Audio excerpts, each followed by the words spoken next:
Tamil news பார்வையாளர்களுக்கு வணக்கம். இன்றைய சிறப்பு நேர்காணலில் நம்மோடு இணைந்திருக்கும் சிறப்பு விருந்தினர் தமிழ்நாடு காங்கிரஸ் கமிட்டியினுடைய துணைத் தலைவர் மரியாதைக்குரிய எஸ்.எம். ஹிதாயத்துல்லா சாஹிப் அவர்கள். சார் வணக்கம். வாழ்த்துக்கள். தமிழ்நாட்டில் ஒரு பரபரப்பான ஒரு அரசியல் சூழ்நிலை. குறிப்பாக எதிர்க்கட்சிங்கிற ரோலை வந்து ஏடிஎம்கே செய்தோ இல்லையோ, என்டிஏ அலையன்ஸ் பிஜேபி வந்து அதை கச்சிதமாக செய்யுது அப்படின்ற ஒரு கருத்து உருவாக்கம் வந்து இங்கே இருக்கு. குறிப்பாக திரு அண்ணாமலை அவர்கள் இன்றைய தினம் ஒரு பரபரப்பான ஒரு பிரஸ் மீட்டை வந்து கொடுத்திருக்கிறாரு. ஏற்கனவே இந்த குற்றச்சாட்டை உங்களுடைய மாநில தலைவராக இருக்கக்கூடிய திரு செல்வ பெருந்தகை அவர்கள் மீது அந்த குற்றச்சாட்டை வைத்திருந்தார். செல்வ பெருந்தகை ஒரு ஹிஸ்டரி ஷீட்டர் அப்படின்ற அந்த ஒரு கருத்து உருவாக்கத்தை, அந்த ஒரு சொல்லாடலை, தமிழகத்திற்கு ஒரு அந்நியப்பட்ட ஒரு சொல்லாடலை அவர் வந்து அறிமுகப்படுத்தினார். அதே சொல்லாடலை மீண்டும் திமுகவினுடைய தற்போது அமைச்சராக இருக்கக்கூடிய மாண்புமிகு திரு சேகர் பாபு அவர்கள் மீது அந்த குற்றச்சாட்டை வைத்திருக்கிறார். சேகர் பாபு அவர்களும் பதிலடி கொடுத்திருக்கிறார். நீ ஒரு லஞ்ச அதிகாரி, நீ ஒரு டூப்பு அதிகாரி, நானும் இந்த மாதிரி சேத்தவாரி வீச முடியும் அப்படின்னு சொல்லி ஒரு வார்த்தை போர் வந்து ஆரம்பிச்சிருக்கு. திரு அண்ணாமலையுடைய இந்த ஸ்டேட்மெண்ட்ஸ் எப்படி பார்க்குறீங்க? நீங்க கேட்ட கேள்வியில 3-4 கேள்விகள் இருக்கு. முதல்ல, எதிர்க்கட்சி தலைவராக திரு எடப்பாடி பழனிசாமி செயல்படுவதற்கு பதிலாக பாஜகவுடைய தலைவர் அண்ணாமலையே செயல்பட்டு கொண்டிருக்கிறாருங்கிற ஒரு தோற்றத்தை தமிழகத்திலே சில ஊடகங்கள் ஏற்படுத்தியிருக்கிறது. அதனால்தான் என்னவோ கடந்த சட்டமன்ற நிகழ்வுகளிலே தமிழக முதல்வர் ஒரு எதிர்க்கட்சி தலைவரை என்று கூட பார்க்காமல், ஒரு எதிர்க்கட்சி தலைவர் இன்னும் சிறப்பாக செயல்பட வேண்டும் என்ற அடிப்படையில்தான் நீங்கள் ஏமாந்து விடாதீர்கள், உங்களை சிலர் ஏமாற்ற பார்க்கிறார் என்று ஒரு கரிசனத்தோடு ஒரு முதல்வர் சொன்னது உள்ளபடியே அது பாராட்டுக்குரியது. ஏனால் ஒரு நல்லதொரு பகையை கேட்டது மாதிரி கம்பராமாயணத்தில் இங்கே சொல்லக்கூடிய அந்த விஷயத்தை, எனக்கு பகையா இருந்தா கூட அது அதிமுக தான் இருக்கணும்னு முதல்வர் நினைக்கிறாருன்னா அது உள்ளபடியே முதல்வரை பாராட்டணும். ரைட். ஏன்னா என்டிஏ கூட்டணி அல்லது பாஜகவினர் யாரும் அந்த இடத்திற்கு வந்துவிடக்கூடாது என்ற ஒரு எச்சரிக்கையாகத்தான் முதல்வர் சொன்னார். இது ஒரு உள்ளபடியே அது ஒரு பலம் வாய்ந்த எதிர்க்கட்சி என்பது யாருன்னு சொன்னா இப்போதைக்கு அதிமுக தான். தனித்து நின்ற 20 விழுக்காட்டுக்கு மேல ஓட்டு வாங்கியிருக்காங்க. பாஜகவை பொறுத்து 4, 5, 6 என்று தெரியல. இதுதான் உண்மையான இது. அவர்கள் கூட்டணியோடு சேர்ந்துதான் ஒரு 19 விழுக்காடு எடுத்தார்கள். அதில் பாமகவுக்கே உங்களுக்கு 10 இருக்கு, உங்களுக்கு தெரியும். அது போக முன்னாள் முதல்வர் ஓபிஎஸ்ல இருந்து ஒரு கட்சி தலைவர் தினகரன் இவ்வளவுலாம் இருந்துதான் அவங்களால எடுக்க முடிஞ்சுச்சு. அதுவும் அவங்கவுங்க ஊர்களில் தான் அவங்களால எடுக்க முடிஞ்சுச்சு. ஓபிஎஸ் அவர்கள் தென்பகுதி, டிடி தினகரன் அதே மாதிரி தென்பகுதி, இப்படித்தான் அவர்களால் வாக்குகளை பிரிக்க முடிஞ்சுச்சு. அந்த வாக்கு சதவீதம் என்பது நியாயமானதோ உண்மையானதோ அல்ல. அந்த ஒரு வகுப்பினர் தன் வகுப்பினர் ஒருத்தர் வரணுங்கிற அடிப்படையில, உதாரணமா ராமநாதபுரம் சொன்னா அங்கே யார் வந்திருக்கணும், அங்கே வந்து உங்களுக்கு நவாஸ்கனிக்கு எதிராக இவர் நின்றதுனால அந்த மக்கள் கொஞ்சம் வாக்குகளை மாற்றி போட்டுருக்கலாம். ஒரு முன்னாள் முதல்வர் என்ற அடிப்படையில் அல்லது சமுதாய அடிப்படையிலையும் போட்டுருக்கலாம். அப்ப எல்லா நேரமும் போய் ராம்நாட்ல போய் ஒருத்தர் ஓபிஎஸ் நிக்க முடியாது. அதனால பாஜக நம்ம வந்து குற்றச்சாட்டு வச்சோம். ஆனா இதே கோயம்புத்தூர்ல என்டிஏ அலையன்ஸ் சொல்லி அதுல மேஜர் ஃபோர்ஸாக, பிரைமரி ஃபோர்ஸாக பிஜேபி வந்து அதுல அங்க வகிச்சு 60% ஆஃப் சீட் அவங்க உள்வாங்கி 10% சீட்டை மட்டும் பிஎம்கேக்கு ஒதுக்கி கோவையில் 4.5 லட்சம் வாக்கை வந்து எடுத்திருக்காருன்னா திரு அண்ணாமலை அவர்கள். அப்போ ஒரு நீங்க சொன்னது மாதிரி நோட்டாவுக்கு கீழே உள்ள கட்சி, அது வந்து ஒரு லாய்க்கில்லாத கட்சி அப்படின்ற ஒரு வன்மத்தை தான் நீங்க வந்து பிஜேபி மேல கக்குறீங்கன்னு நினைக்கிறேன். அதாவது உண்மைதான், அது மாறாது. நீங்க பாஜகவில் எத்தனை பேர் நின்றாங்க, எத்தனை பேர் டெபாசிட் போனாங்க? அண்ணாமலைங்கிறது ஒரு மாநில தலைவர். எங்கேயுமே ஒரு மாநில தலைவர் நிற்கும் போது அவர்களுக்கு சாதகமா இருக்கிறது மட்டுமல்ல, அந்த பகுதி மக்களுடைய ஒரு சாதியை சார்ந்தவர் நம்பர் 1. 2வது ஒரு கட்சிக்கு தலைவர் அப்படின்னா அவர் எவ்வளவு செலவு பண்ணியிருப்பாரு, அவருடைய கட்சி எவ்வளவு செலவு பண்ணியிருக்கும். இதெல்லாம் பார்க்கும் பொழுது அந்த 1, 2 என்பது முழு உதாரணமாக 40 தொகுதியில 1, 2 முழு உதாரணமா சொல்ல முடியாது. இப்ப திரு அன்புமணியுடைய மனைவியோ நம்ம தருமபுரியில் நிற்கிறாங்கன்னா அவங்க அதிக வாக்கு வாங்க முடியும். அதே பாமகவுடைய நாடாளுமன்ற வேட்பாளர்கள் வாங்க முடியுமானா முடியாது. இது ஒரு காரணம் அல்ல. இப்ப பிரச்சனை இங்க என்னன்னு சொன்னா, நீங்க கேட்ட கேள்வியில தமிழக முதல்வர் மட்டுமல்ல, இங்க இருக்கக்கூடிய கூட்டணி கட்சிகளும் ம். பிஜேபி வந்து விடக்கூடாது. ம். ஏன்னா அவர்கள் தமிழர்களுக்கு எதிரானவர்கள், ம். தமிழ் மொழிக்கு எதிரானவர்கள். ம். அது மட்டுமல்ல, அவர்கள் தமிழ் மக்களுக்கு எந்த நன்மையும் செய்யவில்லை. ம். எய்ம்ஸ் என்று சொல்லி உங்களுக்கு தெரியும். அது அறிவிக்கப்பட்ட பிறகு அறிவிக்கப்பட்ட பல்வேறு மாநிலங்கள்ல அங்கே மருத்துவமனை துவங்கிருச்சு. ஆனா இன்னைக்கு வரையும் வெறும் சுவரோட சுற்றுச்சுவரோட நிக்குது. நம்பர் 1. ம். ம். அதே மாதிரி காவிரி பிரச்சனையில காவிரி வாரியம் கேட்டோம். ம். அவங்க என்ன பண்ணாங்க, காவிரி ஆணையம் சொல்லி ஒரு இல்லாத ஒரு ஆணையத்தை நமக்கு கொடுத்தாங்க. ம். அதுக்கு இங்க இருக்கக்கூடிய தமிழ் பாஜகவும் தமிழர்களும் ஒத்துழைப்பு கொடுத்தாங்க. ம். அது மாதிரி இன்னைக்கு தமிழ் மொழி மேல இந்திய திணிக்கிற வேலையை அவங்க பார்க்குறாங்க. தமிழ்நாட்டு உணவை உண்டு கொண்டு தமிழ்நாட்டு தண்ணீரை சாப்பிட்டுக்கிட்டு இன்னைக்கு பாஜக தமிழ் மக்களுக்கு விரோதமாக இருக்கிறது என்பது பல்வேறு உதாரணங்களுக்கு கூட தெரியும். ம். ஜல்லிக்கட்டை நிறுத்தி தூக்கி விட்டது இது பண்ணது அவங்க தான். இப்படி ம். பல்வேறு விஷயங்கள். அப்புறம் வேற வழி இல்லாம போராட்டத்தை பார்த்துட்டு பயந்து விட்டது அவங்க தான். ம். ம். அது மாதிரி பல்வேறு விஷயங்கள்ல இன்றைக்கு இந்த பாஜக தமிழ்நாட்டுல தமிழ் மக்களுக்கு விரோதமா இருக்குது என்பது தமிழ் மக்களுக்கு தெரிஞ்சதுனால தான் ம். நீங்க சொன்னா அது நோட்டா கட்சியா இருந்துச்சு. ம். கொஞ்சம் போல ஒரு டேட்டா கட்சியா இப்ப மாறி இருக்கு. ம்.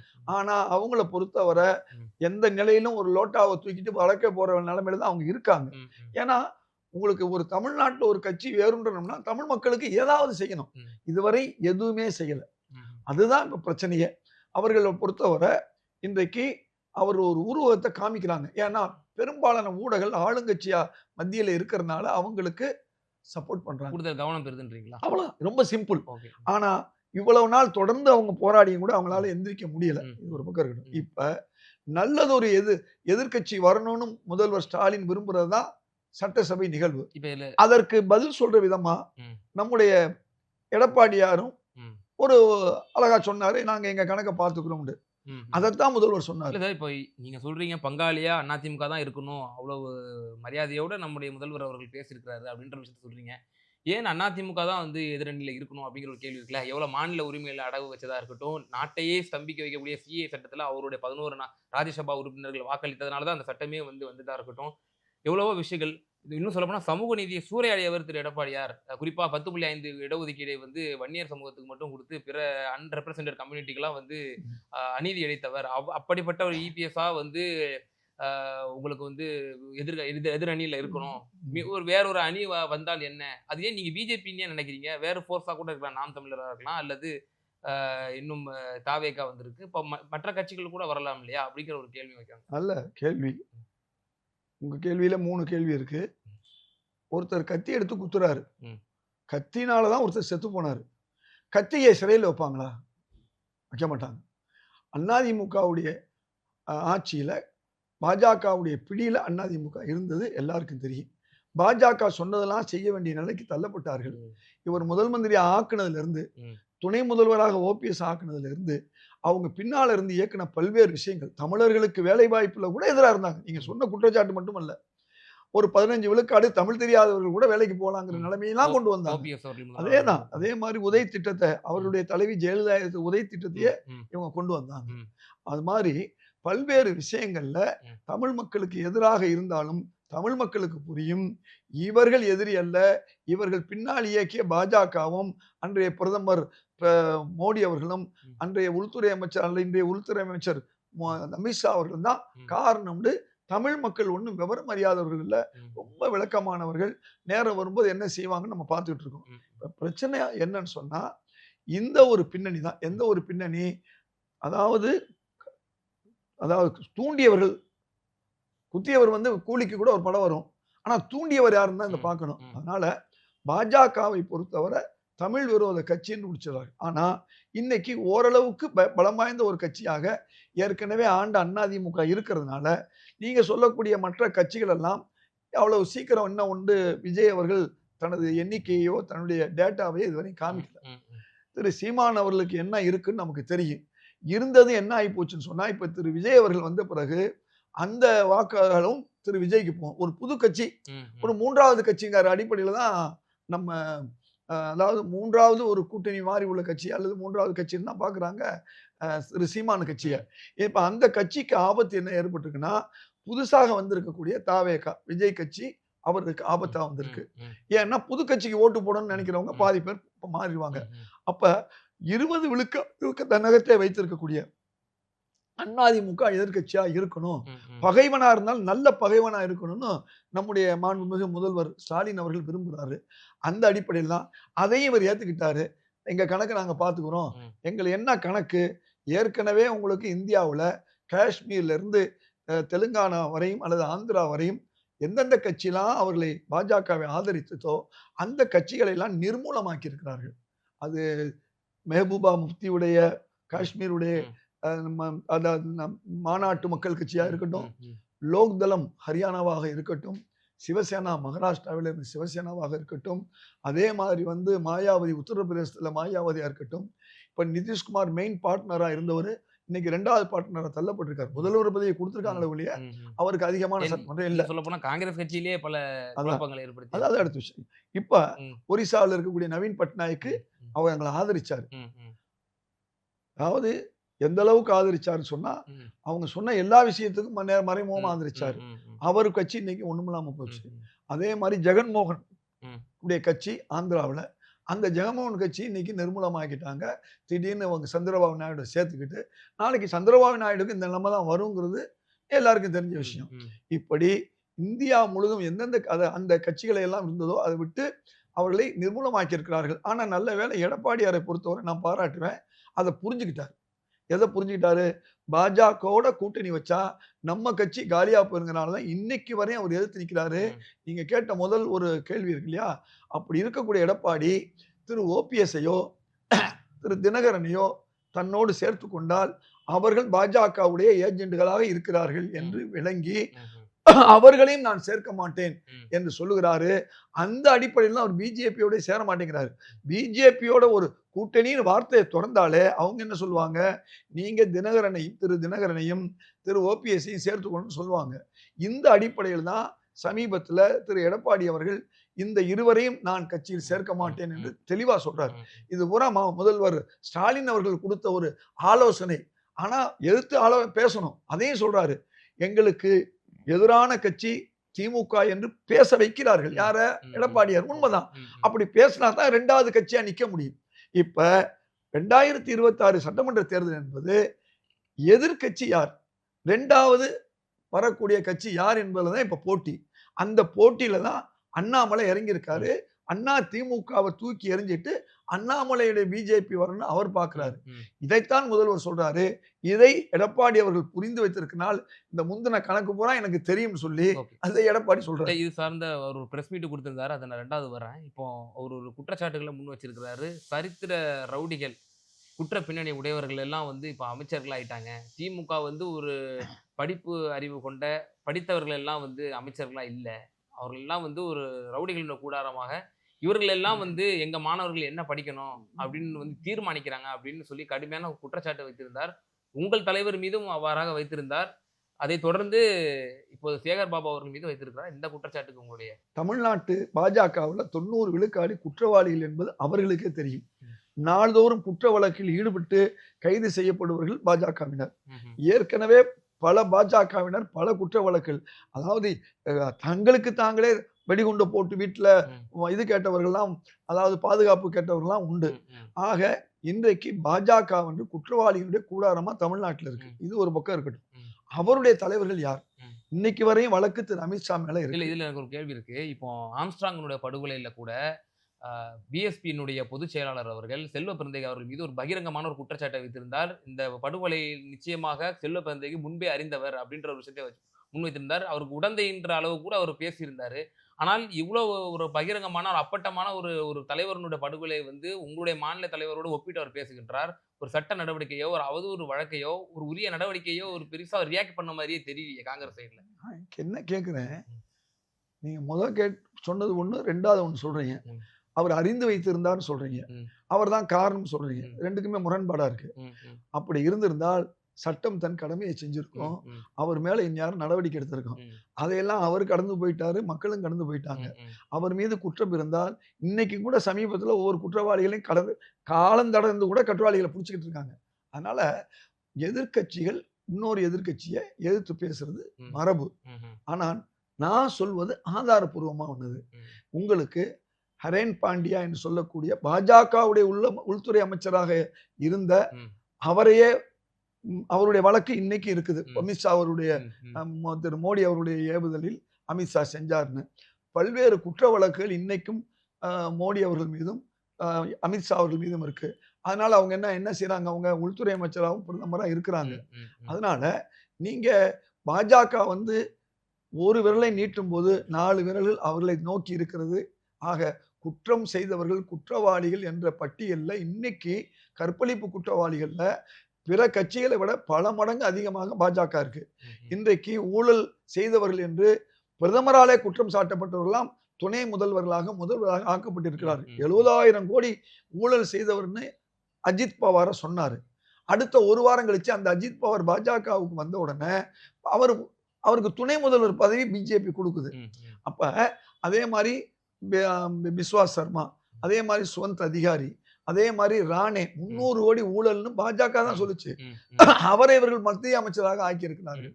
அப்ப ஊழல் குற்றவாளிகளுக்கு பூரா இவர்கள் ஞான ஸ்நானம் பண்ணி அவர்களை சேர்த்து கொண்டு அமைச்சர்ல ஆக்கின அவர்கள் வந்து ஊழலை பத்தியோ கொள்ளையை பத்தியோ பேச முடியாது. இப்ப 7 லட்சம் கோடி கொள்ளை நடந்திருக்குதுன்னு சொன்னது யாரு? பாஜக அரசாங்கத்துடைய சிஏஜி சொல்லி இருக்கு.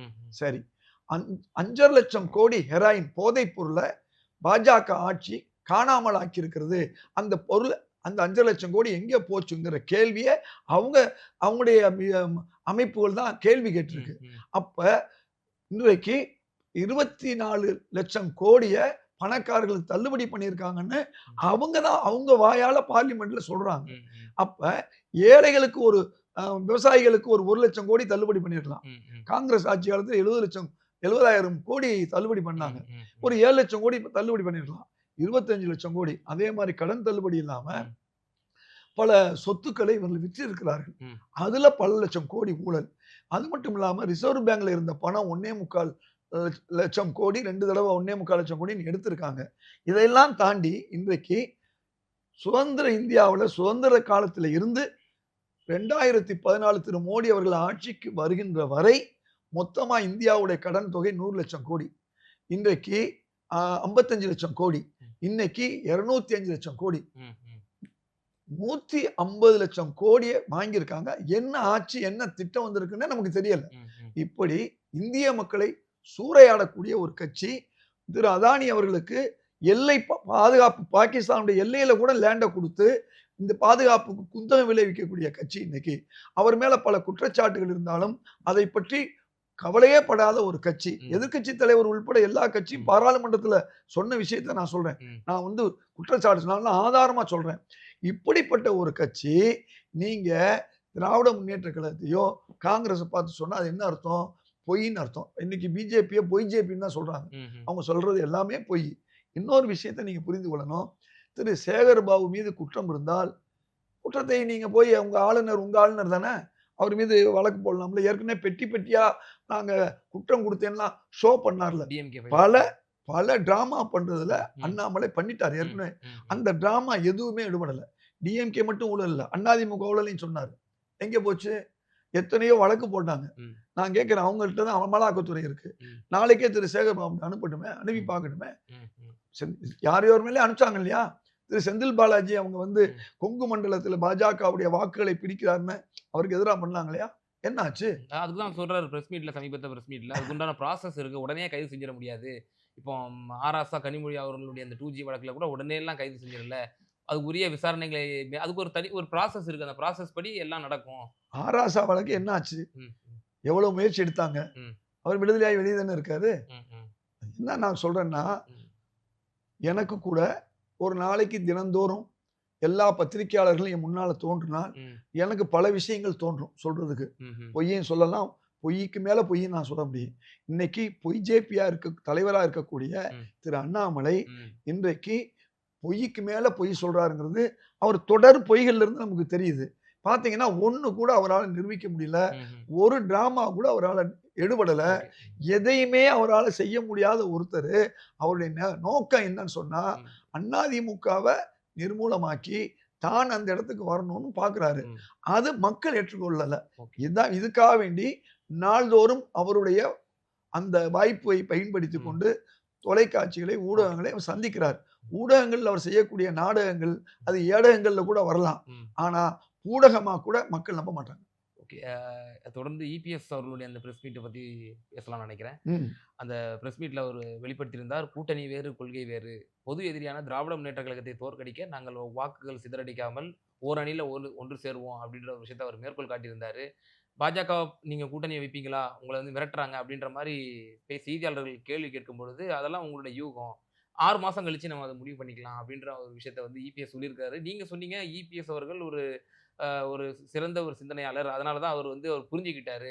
எந்தெந்த மாநில கட்சிகள்லாம் வந்து தங்களுடைய தனித்துவத்தை இழந்து பாஜகவோடு ஐக்கியமானதோ, அதுபோல அதிமுகவும் ஆகிவிடும் என்று அவர் முன்னெச்சரிக்கையாக அவர் வந்து பாஜகவுடன் கூட்டணியை விட்டு விலகிவிட்டார் அப்படின்னு சொல்லி 26ல கூட்டணி கிடையாதுன்னு நாடாளுமன்ற தேர்தல்ல சொன்னாரு. ஆனால் இப்போது வந்து அப்படியே கொஞ்சம் தன்னுடைய ஸ்டாண்ட்ல இருந்து பின்வாங்கி இருக்காரு போலயே. 6 மாசம் கழிச்சு பார்த்துக்கலாம். அப்ப பிஜேபி இல்லாமல் ஒரு ஆட்சி மாற்றம் வந்து நிகழாது அப்படின்ற ஒரு எண்ணத்துல இருக்காரா இபிஎஸ்? அவர்ட்ட இப்ப இருக்கிறது ஒரே கட்சி வந்து, ம். உங்களுக்கு நன்றாக தெரியும். தேமுதிக. தேமுதிக கூட ம், ம். கொஞ்சம் ம். முன்பின் இருக்காங்க. ஆமா. ஒரு முஸ்லீம் அமைப்பாக SDP. எஸ்டிபிஐ மட்டும்தான் ம், ம். இருக்கு. கிருஷ்ணசாமி அவர்கள் புதிய ஆமா. தமிழகம் கட்சி. அதெல்லாம் சின்ன கட்சிகள் நான் ம், சொல்றது. ம், ம். அப்ப அவரோட இருக்கக்கூடிய கட்சிகள் எல்லாமே வந்து அதிருப்தியில் தான் இருக்காங்க. ம், ம், ம். அவர்களை ஒன்று சேருங்க ம். அப்படிங்கிறது தான் முதல்வருடைய வேண்டுகோள். ம். யாருக்கு? ம். நீங்க செங்கோட்டையனை விட்டுட்டு நீங்க கோட்டைக்கு எதிர்க்கட்சி தலைவரா கூட வர முடியாதுங்கிறதையும் மறைமுகமா சொல்றாரு. ஓ! ம். அப்ப இப்ப அவர் செய்ய வேண்டிய வேலை என்னங்கிறதையும் மறைமுகமா சொல்றாரு முதல்வர். ம், ம். நீங்க பலமான எதிர்க்கட்சியா நீங்க வரணும்னு சொன்னா, உங்க வாக்குகள் உங்களுக்கு நிரந்தரமா இருக்கணும்னா, உங்கள பாஜக ஏமாற்றாம இருக்கணும்னு சொன்னா, ம், ம். நீங்க உஷாராயிருங்கன்னு முதல்வர் சொல்றாரு. அப்ப நான் அந்த உஷாரா தான் இருக்கேன். அந்த கணக்கெல்லாம் எனக்கும் தெரியும்னு இவர் பதில் சொல்றாரு. ம். இப்ப பிரச்சனை என்னன்னு சொன்னா, ஒரு எளிமையான ஒரு விஷயம். இன்றைக்கு எப்படி பாமகவ தன்னகத்தே கொண்டு வந்து சேருங்கங்கிறத மறைமுகமா சொல்றாரு முதல்வர். பாமக இன்னைக்கு பாஜகவோட இருக்கு. ம். பாமக என்ன எதிர்பார்க்குது? ஒரு ராஜ்யசபா சீட்டு எதிர்பார்க்குது. இவ்வளவுதான். அப்ப குறைஞ்சபட்சம் எடப்பாடி என்ன செய்யணும்? தன் கட்சிக்கு ஒரு 2 ராஜ்யசபா சீட்டு பெறுவதற்கு பதிலா என்ன செய்யலாம்? இப்ப பிரசவத்துல தாயா, பிள்ளையா அப்படின்னு டாக்டர் கேட்குறாங்க. யாரா ஒரு உயிரை காப்பாற்ற முடியும்னு. ம், ம். என்ன சொல்லுவாங்க பெரும்பாலும்? ம். தாயை தாய தான் காப்பாற்றினா காப்பாத்தணும். போதும்னு சொல்லுவாங்க. ம். அது மாதிரி தான் உங்களுக்கு உங்க கட்சியை காப்பாற்றணும். நீங்க சட்டமன்ற உறுப்பினராக அதிகமா வரணும் அப்படின்னு சொன்னா, நீங்க செய்ய வேண்டிய வேலை என்னன்னு சொன்னா, ம், ம். நீங்க உங்களுக்கு வரக்கூடிய அந்த ராஜ்யசபா சீட்ட ஒண்ணு பாமகவுக்கும், தேமுதிகவுக்கும் குடுத்து கையில வச்சுக்கிட்டீங்கன்னா, ம், ம். நீங்க பாஜகவ தனியாளா நீங்க ஆக்கிரலாம். அப்ப இதெல்லாம் மறைமுகமான, பூடகமான பேச்சு. ம், ம். அப்ப பாமக கேட்கறத அவங்க குடுத்துட்டாங்கன்னா, ம். பாஜக விட்டு பாமக வந்துட்டா, பழைய நோட்டா கட்சியோ இல்ல 4% கட்சியாகத்தான் பாஜக இருக்கும். அப்ப பெரிய கட்சி போயிருச்சுன்னு சொன்னா, அவர சுத்தி இருந்த சின்ன சின்ன கட்சி கூட பாஜகவோட போகாது. ஆக இந்த அடிப்படையெல்லாம் எடப்பாடி புரிஞ்சதுனால தான் ரொம்ப தெளிவா சொல்றாரு. பாஜகவோட எங்கள்ட்ட ஒட்டும் இல்ல, உறவும் இல்ல. ம். 6 மாசம் கழிச்சு பாருன்னு சொல்றது, எங்களோட பாமக வரும், ம். எங்களோட தேமுதிக வரும், ம். எங்களோட இன்னும் பல கட்சிகள் வரும் அப்படிங்கிறது தான். ம். அவருக்கு ஒரு விஷயம் புரிஞ்சு போச்சு. நிச்சயமா திராவிட முன்னேற்ற கழக கூட்டணி கட்சியில இருக்கக்கூடிய யாருமே வரமாட்டார்கள் ம். என்பது அவருக்கு நல்லா தெரிஞ்சு போச்சு. அதற்கான முயற்சியை எடுத்தாரு. ஆனா திமுகவில் இருக்கக்கூடிய கூட்டணி கட்சிகள் எந்த நிலையிலும் வரப்போறதில்ல. ம். இது ஒரு உண்மையான உண்மை. அதனால தான் முதல்வர் அவர்கள் ரொம்ப தெளிவா சொல்றாரு. எடப்பாடியார பார்த்து, நீங்க ஏமாந்துராதீங்க. ம். எது இருக்கிறதையும் நீங்க விட்டு குடுத்துறாதீங்க. இப்ப நீங்க எதிர்க்கட்சி தலைவர் அந்தஸ்துல இருக்கீங்க. அதுக்கு நீங்க போயிராதீங்கன்னு அதே சொல்றாரு. பிரஸ் மீட்லயே இபிஎஸ் இன்னொன்னு குறிப்பிடுறாரு. உங்களுடைய திமுகவினுடைய கூட்டணி கட்சிகள் எல்லாம் தங்களுடைய தனித்துவத்த வந்து இழந்திருக்கு. திராவிட முன்னேற்ற கழகத்திலே நீங்க எல்லாரும் ஐக்கியம் ஆயிட்டீங்க. எத்தனை 7 கட்சின்ற ஒரு குறிப்பிடுறாரு. 7 கட்சிகளும் வந்து நீங்க ஐக்கியம் ஆயிட்டீங்க. உங்களுக்கு தனித்துவமே இல்ல. எதுக்கு மக்கள் பிரச்சனைய பேசுறீங்களா? அப்படின்னு கேட்கிறாரு. அப்ப நீங்க எல்லாம் வந்து இப்ப திமுகவினுடைய எல்லாரும் ஐக்கியம் ஆயிட்டீங்களா? இப்படித்தான் எடப்பாடி அவர்கள் பேசி ஆகணும். ம்ஹ்ம். இப்படி பேசினா தான் ம். அவர் 2வது கட்சியா ம். இருக்க முடியும். ம். ம். திமுக தான் என் எதிரின்னு பேச சொல்லணும். ம். பேசினா தான் மக்கள் நம்புவாங்க. ம். எடப்பாடி தான் திமுகவுக்கு எதிரின்னு. ம். ம். திமுகவுக்கு எதிரான ஓட்டுகள்லாம் பாஜகவுக்கு போயிடக்கூடாது அது எடப்பாடி அவர்களுக்கு போகணும் அப்படிங்கிற அடிப்படையில தான் திமுக கொடுக்கக்கூடிய ஆலோசனையை ஏற்று திமுக எதிர்கட்சிகளுடைய கூட்டணி கட்சிகளை வந்து சொல்றாரு. அப்படி சொல்லாம இருந்தாருன்னா இத பாஜகவுடைய அண்ணாமலை சொல்லிடுவார். அவரை சொல்ல விடக்கூடாதுன்னு இப்ப சமீபத்துல திரு அண்ணாமலை அவர்கள் லண்டனுக்கு போற பிறகுதான் எதிர்கட்சியுடைய அந்த பொறுப்பையே திரு எடப்பாடியார் எடுத்திருக்காரு. அதை தொடர்ந்து தான் காங்கிரஸ் உள்ளிட்ட கம்யூனிஸ்ட் உள்ளிட்ட திமுக கட்சிகள் கூட்டணி கட்சிகள் எல்லாம் விரும்புறது என்னன்னா எடப்பாடி ஒரு உண்மையான எதிர்கட்சியா இருக்கணும், எங்களை நீங்க திட்டணும், நீங்க எவ்வளவு நாள் திட்டுங்க, பாஜக திட்டி விடக்கூடாது. ஏன்னா பாஜக 2வது கட்சியா மாறிடக்கூடாது. இப்ப அடுத்த சட்டமன்ற தேர்தல்ல எதிர்கட்சியாவது அதிமுக வந்து விடணும் அப்படிங்கிறது அடிப்படை. பாஜக வந்தா ஏன் எடப்பாடி பரவாயில்ல பாஜக நினைக்கிறாங்கன்னா, எடப்பாடியா இருந்தாலும் ஓரளவுக்கு தமிழ்நாட்டை பத்தி சிந்திப்பாரு. ஆனா பாஜக தமிழ் மக்களுக்கோ தமிழுக்கோ அல்லது தமிழகனுடைய நிதிக்கோ எந்த உதவி செய்யாது, தமிழருடைய வளர்ச்சி திட்டத்துக்கும் எதுவும் செய்யாது. அதனால பாஜக வந்து விடக்கூடாதுன்னு தமிழ்நாட்டில் இருக்கக்கூடிய 90 விழுக்காடு கட்சிகள் விரும்புறதுக்கு காரணமே அதுதான். அவர்களோட கூட இருக்கவங்க கூட திரு தினகரனா இருக்கட்டும், ஓபிஎஸ்ஆ இருக்கட்டும், தங்கள் பாதுகாப்புக்காகத்தான் இன்னைக்கு பாஜகவில் இருக்காங்க. நாளைக்கு தேர்தல் வரும்போது இதே எடப்பாடி அவர்கள் பாஜகவோட இருந்தா முஸ்லீம் வாக்குகளோ கிறிஸ்தவ வாக்குகளோ தலித்துடைய வாக்குகளோ ஓபிசி வாக்குகளோ நமக்கு வராது அப்படிங்கிற மாதிரி ஒரு எண்ணம் நாளைக்கு திரு தினகரன் அவர்களுக்கோ ஓபிஎஸ்க்கோ வரலாம். எப்பன்னு சொன்னா பாஜகவை தனியால் ஆக்கிடணும். பாமக இல்லாத ஒரு பாஜகவை ஆக்குறது தான் முக்கியம். அதைத்தான் மறைமுகமா சொல்றாரு முதல்வர் அவர்கள். ஏமாந்துடாதீங்கன்னு அதை ஏற்றுக்கொண்டிருக்கிறார் எடப்பாடி. எப்படி ஒரு எதிர்கட்சியாக நீ இருக்குன்னா என்னை திட்டினா தான் நீங்க எதிர்கட்சி, நல்லா திட்டுங்கன்னு தான் முதல்வர் சொல்றாரு. அந்த நீங்கள் எல்லாம் வந்து தனித்துவம் இழந்து விட்டீர்கள் அப்படின்ற ஒரு விமர்சனம் வந்து கடந்து போகக்கூடியவையா இருப்பது போல் தெரியல. ஏன்னா இப்போ இந்த 4 அதாவது கிட்டத்தட்ட 2017 இந்த ஆர்கே நகர் பை எலெக்ஷனுக்கு பிறகு தொடர்ச்சியாக இந்த கூட்டணி வந்து தொடர் வெற்றியில இருந்தாலும் கூட உங்களுடைய அலையன்ஸ்ல இருக்கக்கூடிய சிபிஐ, சிபிஎம், விடுதலை சிறுத்தைகள், காங்கிரஸ், இன்னும் பிற கட்சிகள் வந்து திராவிட முன்னேற்றங்கள் செய்யக்கூடிய பிழைகள்லாம் நீங்க வந்து பொறுத்துட்டு போறீங்க, அவர்கள் மீது நீங்கள் வந்து விமர்சனம் வைப்பதில்லை அப்படின்ற ஒரு குற்றச்சாட்டுகளை வந்து முன்வைக்கிறாங்க. அதே பிரதமரும் அதான் சொல்றாரு, மாநில கட்சிகளுடைய பேராசைட்டு ஒட்டுண்ணி தான் காங்கிரஸ் அப்படின்னு சொல்லி பிரதமரும் குற்றச்சாட்டு வைக்கிறார். அதாவது பிரதமர் குற்றச்சாட்டு ஒரு ஓரமா வைங்க, அவர் பிஜேபி காங்கிரஸ்க்கு எதிராக எல்லாமே சொல்லுவார். அப்படி சொன்னா தான் அவர் வந்து அங்க பிஜேபியுடைய தலைவராக நீடிக்க முடியும். இப்ப நீங்க கேட்ட கேள்வி அருமையான கேள்வி. உங்களுக்கு கம்யூனிஸ்ட் கட்சிகள் 12 மணி நேரம் வேலை என்று திமுக ஆட்சி கொண்டு வந்தது, எதிர்த்தார்களா இல்லையா? எதிர்த்தார்கள். அதே மாதிரி திரு திருமாவளவன் எதிர்த்தாரு, காங்கிரஸ் எதிர்த்துச்சு. அதே மாதிரி உங்களுக்கு நம்முடைய பஸ் ஊழியர்களை கான்ட்ராக்டா எடுக்கலாம்னு சொல்லி திமுக ஆட்சி சொல்லுச்சு. இந்த கூட்டணி கட்சிகள் எதிர்த்தார்களா இல்லையா? அதே மாதிரி பல்வேறு பிரச்சனைகள்ல தொடர்ந்து திருமாவளவனா இருக்கட்டும், திரு வேல்முருகனா இருக்கட்டும், காங்கிரஸா இருக்கட்டும் எதிர்க்குது. இப்போ ஒரு உதாரணம், நான் காங்கிரஸுடைய மாநில துணைத் தலைவர். நான் தொடர்ந்து இந்த ஆட்சியில் இருக்கக்கூடிய குறைகளை சொல்லிக்கிட்டே இருக்கேன். சிறுபான்மை முஸ்லீம்கள் 30 ஆண்டுகள், முஸ்லிம்கள் மட்டுமல்ல இந்துக்களும் 30 ஆண்டுகளாக சிறையில் இருக்கிறார்கள். அவர்களை விடுதலை செய்ய வேண்டும் என்று என் தலைமையில் தான் போராட்டம் ஆட்சியர் அலுவலகத்தில் நடந்துச்சு 3 வருஷத்துக்கு முன்னால. அதன் பிறகுதான் கூட்டணி கட்சியில் இருக்கக்கூடிய முஸ்லிம் கட்சிகள் கூட போராட ஆரம்பித்தன. அன்னைக்கு அனைத்து கட்சிகளும் வந்தது. அன்றைக்கு வராத கட்சி என்று சொன்னால் முஸ்லீம் லீக்கும் மனிதநேய மக்கள் கட்சியும். அவர்கள் கூட அடுத்து நடத்திய போராட்டத்தில் எங்களோட கலந்து கொண்டார்கள். எங்களுடைய பேட்டி திரு திருமாவளவனை வைத்துக்கொண்டு நான் ஒரு கூட்டம் போட்டேன், அதில் அவர்கள் வந்து கலந்து கொண்டார்கள். எதுக்கு சொல்ல வரேன்னா, நான் ஒரு காங்கிரஸ் காரனாக இருந்தா எதுக்குறேன். அதே மாதிரி சமூக நீதி பேசாத வட இந்திய மாநிலங்கள்ல இன்றைக்கு 47 வயசு வரையும் டிஎன்பிசி பரீட்சை எழுதலாம்னு இருக்கு. தமிழ்நாட்டில் அது 37 இருக்கு.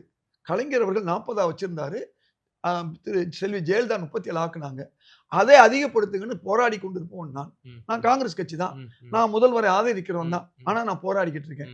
அதே மாதிரி முந்தைய ஆட்சியில 7.5 விழுக்காடு நீட் விலக்கு கொடுக்கப்பட்டது அரசு பள்ளி மாணவர்களுக்கு, கிராமப்புற மாணவர்களுக்கு. ஆனா பாண்டிச்சேரி என்ன செஞ்சு ஆணையம் வழங்கிய 10% அப்படியே கொடுத்துருச்சு. நான் தொடர்ந்து 2-3 வருஷமா ஆட்சிக்கு எதிராக இல்லை, அவர்களுக்கு ஆலோசனையாக போராடிக்கிட்டு இருக்கேன். இந்த 2.5 விழுக்காடை குறைஞ்சபட்சம் அரசு பள்ளிகளுக்கோ அரசு உதவி பெறும் பள்ளிக்கோ கொடுங்கன்னு சொன்னேன். அதே மாதிரி வாக்குறுதியில கொடுத்துருந்தாங்க திராவிட முன்னேற்ற கழகம். கொடுத்தாங்க, செய்யல. செய்யல. கேட்பது நான் என்ன பாஜகவா? அடுத்து ஹஜ்ஜி இல்லம் இந்தியா முழுக்கும் எல்லா மாநிலங்களிலும் ஹஜ்ஜி இல்லம், அரசு ஹஜ்ஜி இல்லம் இருக்குது. கேரளாவில் 2 அரசியலுக்கு கொடுங்கன்னு சொல்லி நான் போராடினேன். ராஜரத்னம் ஸ்டேடியத்துல இதுக்காண்டி போராடி இருக்கேன். இது போன்ற பல கோரிக்கைகளுக்காக. இன்றைக்கு முதல்வர் கொடுத்திருக்கார். பல விஷயங்களை கொடுக்கலைன்னா கூட ஹஜ்ஜி இல்லம் என்பது எந்த கூட்டணி கட்சிகளும் போராடவில்லை. காங்கிரஸ் கட்சியினுடைய துணைத் தலைவராக நான் போராடினேன். ஹஜ் இல்லத்திற்காக 2 அமைச்சர்களையும் சந்திச்சது அரசுல இருந்து வந்திருக்கு. எப்படி இஸ்லாமியர்களுக்கான இடஒதுக்கீடு யார் யாரோ கேட்டாங்க காகிதம் இல்லத்து காலத்துல இருந்து. ஆனா என் தலைமையில் நடந்த கூட்டத்துல தான் தலைவர் கலைஞர் அவர்கள் நண்பர் இதாயத்துல்லா கூறுவது போன்று இடஒதுக்கீடு கேரளாவிலும் கர்நாடகாவிலும் நடைமுறைக்கு நாளைக்கே அவசர சட்டம் கொண்டு வரேன்னு சொன்னாரு. அப்ப என் மூலமா வந்த மாதிரி உலமா வாரியம் வந்துச்சு. மகளிர் உதவும் சங்கத்தை நான் தான் கலைஞர்கிட்ட கேட்டேன். மகளிர் விடுதிகள் கேட்டேன். அன்றைக்கு நாங்க கூட்டணி கட்சிகளா இருந்தாலும் நான் கேட்டேன். அன்றைய முதல்வர் எல்லாமே கொடுத்தாரு. இப்ப இன்றைய முதல்வர் பல விஷயங்களை கொடுக்கலைன்னா கூட இப்போதைக்கு ஹஜ் இல்லம் என்ற ஒன்றை அறிவித்திருக்கிறார். அது அறிவிப்போடு நின்றுவிடக்கூடாது. இன்றைக்கு வக்குப் வாரிய கல்லூரி கலைஞர் அவர்கள் ஒன்று கொடுத்தாரு.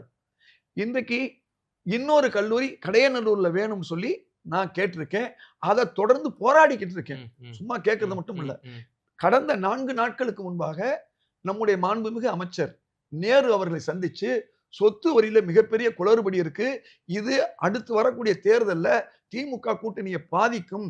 என்ன நடந்திருக்குன்னா, நீங்க ஆட்சியாளர்கள் 25 விழுக்காடு, நம்முடைய முதல்வர் அவர்கள் 25 விழுக்காடு ஏற்றலாம், 50 விழுக்காடு ஏற்றலாம், 100 விழுக்காடு ஏற்றலாம் என்று சொன்னதை அதிகாரிகள் 25 50 ஆக்கி இருக்கிறார்கள், 50 100 ஆக்கி இருக்கிறார்கள், 100 200 ஆக்கி இருக்கிறார்கள். இந்த தவறை சரி செய்யுங்கள் என்று ஒரு காங்கிரஸ்காரனாக நான் போய் சொல்ல முடியுது. நீங்க எங்கேயும் உதாரணம் போக வேண்டியதில்லை. அப்ப காங்கிரஸ் கட்சியாக இருந்தாலும் கம்யூனிஸ்ட் கட்சியாக இருந்தாலும் இன்றைக்கு நீங்க ஒரு மூத்த தலைவர், நீங்க ஒரு காரியகர்த்தாங்கிற அடிப்படையில உங்க உரிமைக்காகவும் தமிழர்களோட உரிமைக்காகவும் உங்க சமூகத்தினோட உரிமைக்காகவும் நீங்க வந்து தொடர்ச்சியா போராடுறீங்க. ஆளும் அரசுக்கு வந்து நீங்க கோரிக்கைகளை முன்வைக்கிறீங்க. அதெல்லாம் ஒரு புறம் இருக்கட்டும். காங்கிரசினுடைய தேசிய தலைவராகவும் சரி, மாநில தலைவராகவும் சரி, ஒரு பட்டியலினத்தினுடைய தலைவராக இருக்கிறார்கள். சமூக நீதி பார்வையில வந்து அது ஒரு வரவேற்கத்தக்க ஒரு விஷயமா தான் பார்க்கப்படுகிறது. ஆனால் அந்த பட்டியலினத்தினுடைய தலைவர்கள் பட்டியலினத்திற்கு எதிராக நடக்கக்கூடிய சம்பவங்களுக்கு கண்டனம் தெரிவிக்கிறார்களா? அரசுக்கு வந்து அதை சுட்டி காட்டுகிறார்களா? அதற்கு முடுக்கி விடுகிறார்களா? அப்படிங்கிற ஒரு கேள்வி இருக்குல்ல. இப்ப வேங்கை வயல்ல கூட எடுத்துக்கிடுவோம். வேங்கை வயல்ல சிபிஐ சிபிஎம் வந்து அதுக்கு எதிராக வந்து ஸ்டேட்மெண்ட்ஸ் விட்டாங்க. அதுக்கு எதிராக வந்து குரல் கொடுத்தாங்க. சிபிஐ விசாரணை கூட அவர்கள் திருமாவளவன் அவர்கள் கூட குறிப்பிட்டிருந்தார். ஆனால் திரு செல்வ பெருந்தகை அவர்கள் வந்து அந்த சார்ஜ் ஷீட்லாம் போடப்பட்டது சரிதான் அப்படின்னு சொல்லி இதுக்கு வந்து அரசியல் பண்ணக்கூடாதுன்னு சொல்லி திராவிடர் கழகமா இருக்கட்டும் சரி, தவறான செல்வ பெருந்தகை அவர்கள் முதல்ல சொல்லிடுறேன், தவறான தகவல். தமிழ்நாட்டு காங்கிரசுக்கு ஒரு தாழ்த்தப்பட்ட ஒருவர் தலைவராக வந்ததே பலருக்கு பிடிக்கல. அது சில ஊடகங்களுக்கும் பிடிக்கல. ஆதிக்க வர்க்கத்தில் இருக்கக்கூடிய ஊடகங்களும் பிடிக்கல. அதனால திரு செல்வ பெருந்தகை மீது அவதூறை அள்ளி வீசுகிறார்கள். முதலில் கண்டித்தவர்களில் செல்வ பெருந்தகை அவர்களும் ஒருவர். சார்ஜ் ஷீட்டை வந்து யார் எதுக்குறா? சார்ஜ் ஷீட்டுங்கிறது ஒரு போலீஸுடைய கடமை. அவர்கள் ஆராய்ந்து பல மாதங்களுக்கு பிறகு போட்டிருக்காங்க. அந்த சார்ஜ் ஷீட்ல என்ன இருக்குன்னு அவரும் படிச்சிருப்பாரு, எல்லாரும் படிச்சிருப்பாங்க. அதனால சார்ஜ் ஷீட் ஏன் உண்மையா இருக்கக்கூடாது? 90 விழுக்காடு உண்மையாவும் இருக்கலாம் இல்லையா? அதனால அது முக்கியம் அல்ல. செல்வ பெருந்தகை அவர்கள் திமுக ஆட்சியில தவறுகள் நடந்தால் எதிர்க்கிறாரா இல்லையா என்பதுதான் பார்க்கணும். அதே நேரத்துல ஆதரிக்க வேண்டிய அத்தனையும் ஆதரிக்கிறார். இன்னைக்கு திமுக ஆட்சி வந்துதான் மாணவர்களுக்கு அதாவது ஏழை மாணவர்களுக்கு காலை உணவுக்கு கொண்டு வந்திருக்கு. பெண்களுக்கு பஸ் பயணம் கொடுத்திருக்கு. அதே மாதிரி வந்து பெண்களுக்கு உரிமை தொகை கொடுத்திருக்கு. அதே மாதிரி நான் முதல்வன் திட்டம் மூலமாக இன்னைக்கு உயர்கல்வி மாணவர்கள் பலன் பெற்றுக் கொண்டிருக்கிறார்கள். நமக்கு நாமே திட்டம் மட்டும் போல, அதாவது மக்களை தேடி மருத்துவம், இப்படி பல நல்ல காரியங்களை செய்திருக்கக்கூடிய ஒரு கட்சியை, ஆளுங்கட்சியாக இருக்கக்கூடிய கட்சியை ஏன் ஆளுங்கட்சி கூட்டணியாக இருக்கக்கூடிய நாங்க பாராட்டக்கூடாதா?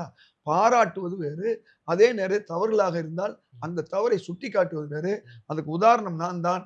இன்றைக்கு தமிழக முதல்வர் எனக்கு நண்பர் தான், அமைச்சர்களும் நண்பர் தான். இருந்தாலும் அவருடைய குறைகளை காங்கிரஸ் சார்பாக நான் எப்படி குரல் எழுப்பி கூறுகிறனோ அதே போன்று கம்யூனிஸ்ட் கட்சிகளும் திரு திருமாவளவன் அவர்களும் திரு வேல்முருகன் அவர்களும் தொடர்ந்து போராடி கொண்டுதான் இருக்கிறார்கள். ஆகன எதிர்க்கட்சியா இருக்கக்கூடிய பாஜக எதிர்ப்பதை விட, எதிர்க்கட்சியா இருக்கக்கூடிய அதிமுக எதிர்ப்பதை விட நாங்கள் எதிர்த்து கொண்டிருக்கிறோம். முதல்வர் அவர்கள் அந்த எதிர்ப்பை உள்வாங்கி சரி செய்து கொண்டிருக்கிறார் என்பதுதான் உண்மை. ஓகே, பல்வேறு விவகாரங்கள்ல எங்க நேயர்களுக்கு ரொம்ப தெளிவா விளக்கமிக்க நன்றி. வாழ்த்துக்கள். நமது தமிழ் நியூஸ் சேனலில் உங்களது பொருட்களை வெறும் 500 ரூபாயில் விளம்பரம் செய்ய வேண்டுமா? தொடர்புக்கு 7806942275 தொடர்பு கொள்ளுங்கள்.